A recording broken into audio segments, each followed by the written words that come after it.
Sa labas ang mga bata at si Imran. Tingnan natin. Yeah, they had.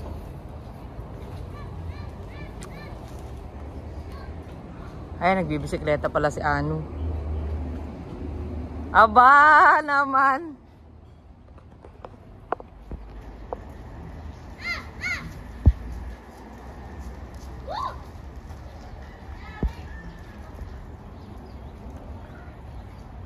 It's very hot, Rehana. It's bugging me. Mainit. Vitamin D. Mashallah, oh.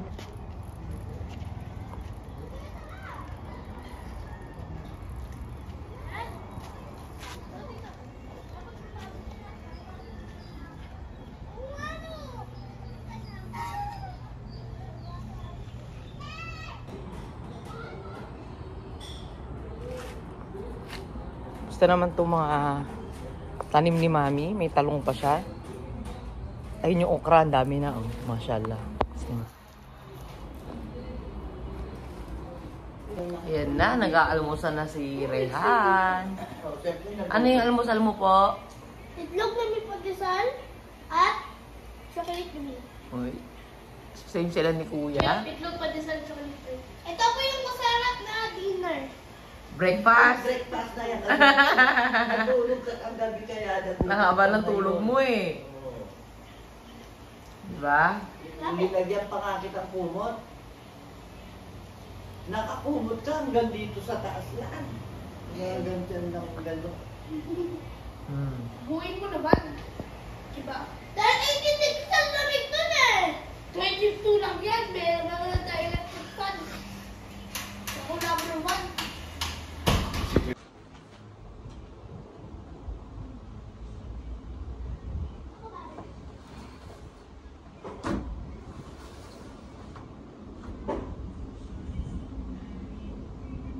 Rehan? Halika dito.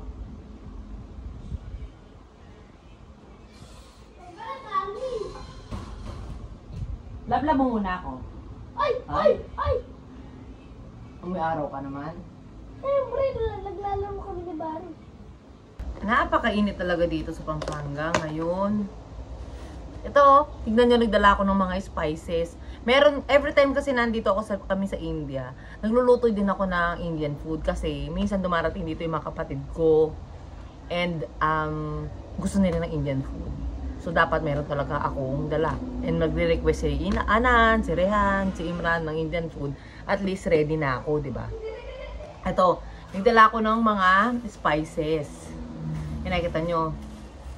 Ito, dahon siya na nilalagay ko. Hindi ko alam kung tawag dito eh. Kasuri. Basta hindi naman mint leaves eh. Tapos ito importante sa lahat, yung cumin seeds. Yan. Oh, coriander powder. Dala ako. Red chili powder. Tapos turmeric powder. Ito yung mga importanteng dala-dala ko lagi. Ito masala powder. Meron na akong basmati rice dito para anytime na gusto kong mag-biryani, eh makapagluto ako. Tapos yung whole masala. Yan.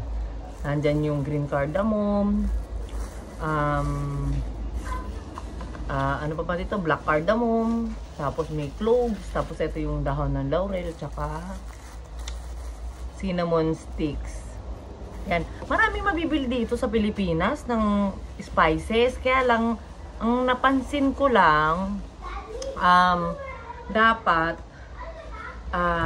i-check mo maigi kung saan kayo bibili. Dahil minsan, hindi siya talaga malasa. Hindi katulad nung mga, ito kasing mga dala ko pa, from UAE pa to. Yan. May kaibigan kasi kami sa UAE, sa Abu Dhabi na nakikisuyo ako na magpadala ng box, ng ano dito, balikbayan box. So, siya yung bumibili. Maraming salamat kay Rio yan. Si Rio talaga yung inaasahan ko sa ganito. Tsaka, yung kasi, mas maraming mga magagandang quality ano doon, Indian spices. Meron yan dito sa Pilipinas, sa Shopee, nandyan sa Lazada, meron sa TikTok, marami din. And kapag kulang ako sa spices, meron din ako rin ng orderan.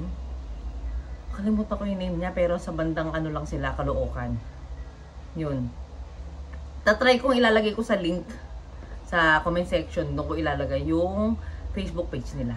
Kapag nandito kami sa Pampanga, sa bahay ng mami at daddy ko, medyo malaking bahay, and dalawa lang sila na nag-i-stay kasi nasa Manila kami lahat, magkakapatid. Yung kapatid ko naman, nandun sila sa bahay ng mami ko sa Cavite. So, kapag nandito kami nila Imran, tignan nyo, inayos pa ni Imran yan. Siya yung naglilinis dito, si Imran. Ayaw niya kasi na makalat. Siya yung naglilinis din sa labas. Pakita ko sa inyo, teka lang. Pakita ko sa inyo ang ito. Enjoy ko ba dito sa Pampanga? Dito tayo kay Imran. Nagkape siya. So, he's busy cleaning here kasi walang ganong naglilinis. Rehan! Siya yung naglilinis dito kasi hindi nga nalilinisan nila mami. Amy. Mainit na naman, tanghali na naman. Mainit sa labas. Dito na lang tayo. May nabasa kasi ako sa comment section, sabi hindi daw tinatanggap yung mga single mother. Hindi naman ako single mother, mga beha.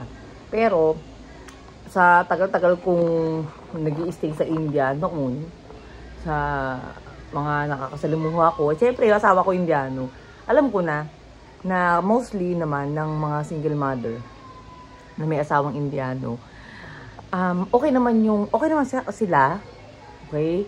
Hindi naman hindi nila gusto, pero nasa lalaki kasi yun. 'Di ba? May mga instances na hindi alam ng in-laws na Indian na may anak yung kasama nilang Pilipina, ganyan. Pero karamihan din, alam naman nila, tanggap naman nila.